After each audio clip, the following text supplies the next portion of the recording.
2010 Sydney Latin American Film Festival is underway. Many local talents are involved in the festival, the production and such.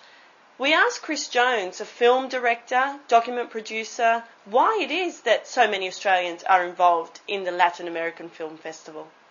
Well, it goes back a few years now. Around 10 years ago, I was living in Switzerland, and I had a desire to learn a foreign language, to learn Spanish.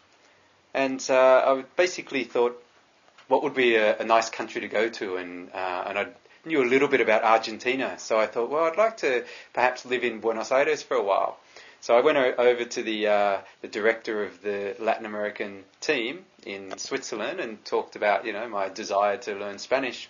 And he explained to me that there were no jobs in Argentina and there's no way I could go to Buenos Aires, but he did have a job in Mexico. And I knew nothing about Mexico at the time, but I thought, well, it could be interesting. And so I did a little bit of research and then moved to Mexico for 1 year. The idea being to learn Spanish, to work for this Swiss company, and to then go back to Switzerland.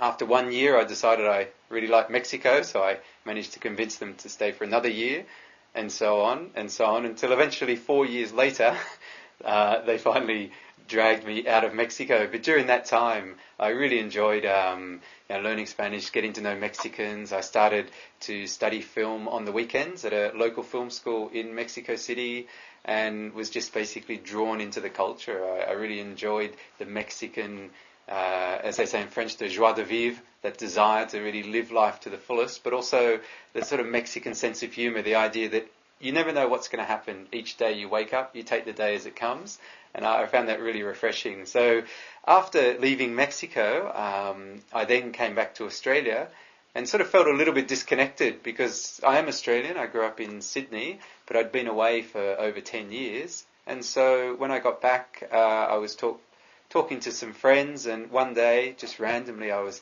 at an event in Chippendale and I met a guy, Mark Taylor, who had an idea to start the Sydney Latin American Film Festival. At that stage, it was just an idea, and that was about 6 years ago now. And nothing came of that conversation, but a year later I heard that Mark had started to talk to people and a whole team had got together, and so I contacted him and said, hey, I'd really love to be part of the team, and that's basically how I got involved in the festival.